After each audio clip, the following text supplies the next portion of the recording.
हा चीज पराठा बघितल्यावर मुलांनाही भूक लागेल. मुलं काहीच खात नाही. हा चीज पराठा बनवा आणि बघा जादू. फक्त 5 मिनिटात मुलांचा फेवरेट नाश्ता तयार. नमस्कार मैत्रिणींनो, आज आपण बनवणार आहोत मुलांसाठी खूपच टेस्टी आणि झटपट बनणारा चीज पराठा. चला तर मग सुरू करूया. इथे लागणार आहे गव्हाचं पीठ. मी इथे बघू शकता. चवीनुसार मीठ. व्यवस्थित छान कणिक मळून घ्यायचं. 10 ते 15 मिनटं कणिक भिजू द्यायचं. सॉफ्ट कणिक छान भिजलं की पराठा छान क्रिस्पी बनतो. त्याच्यानंतर लागणार आहे इथे अमूल चीज घेतला आहे मी. तुम्ही व्हिडिओमध्ये बघू शकता. अशा प्रकारे चीज घेऊन यायचं. त्याच्यानंतर तवा गरम करायला ठेवायचा. तवा छान गरम होऊ द्यायचा. तोपर्यंत आपण इथे पराठा लाटून घेऊया. छोटासा कणकेचा गोळा घ्यायचा. त्याच्यानंतर हलकंसं लाटून घ्यायचं त्याला. हा पराठा इतका यम्मी लागतो की मुलं पुन्हा पुन्हा मागतील. त्याच्यानंतर हलकंसं लाटून घ्यायचं. आतून याला तेल लावायचं. तेल छान लावायचं आणि याच्या बाहेरच्या साईडला पण लावायचं. छान व्यवस्थित तेल लावलं की पराठा छान फुलतो.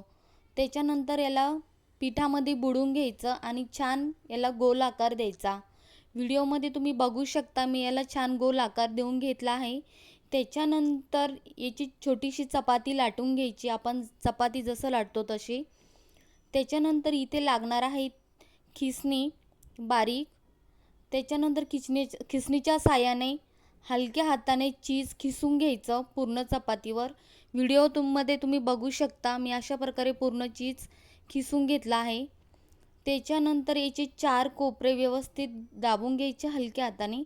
जास्त प्रेस करायचं नाही. व्हिडिओमध्ये तुम्ही बघू शकता मी अशा प्रकारे पूर्ण 4 कोपरे दाबून घेतले आहेत. हा पराठा खूपच इझी आहे बनवायला. तुम्ही बघू शकता. तुम्ही एकदा नक्की बनवून बघा. मुलांना नक्की आवडेल. पराठ्यामध्ये जास्त पण चीज टाकू नका आणि कमी पण नाही. थोडंसंच टाका. अशा पद्धतीने तुम्ही नक्की पराठा बनवून बघा. मुलं खूप आवडीने खातील. त्याच्यानंतर इथे मी तवा गरम करायला ठेवला आहे. त्याच्यावर 1 चम्मच तेल टाकणार आहे. तेल छान गरम झालं की मग त्याच्यावरती टाकायचा पराठा. छान पराठा भाजून घ्यायचा. वरतून याच्यावरती पण तेल टाकायचं पराठ्यावरती.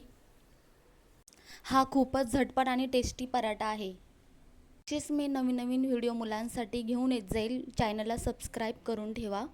मी त्याच्यानंतर वरतून तेल टाकलं आहे. दोन्ही साईडला व्यवस्थित छान भाजून घ्यायचं आहे.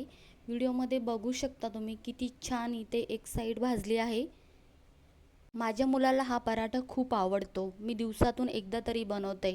कारण की चीज खाणं पण चांगलंच असतं मुलांसाठी. तुम्हाला हवं तर तुम्ही बटर किंवा तूप पण लावू शकता. अशी सोपी रेसिपी तुम्हाला आवडली असेल तर लाईक करा, सबस्क्राईब करा, कमेंट करा आणि शेअर करा. भेटूया नेक्स्ट व्हिडिओमध्ये. बाय.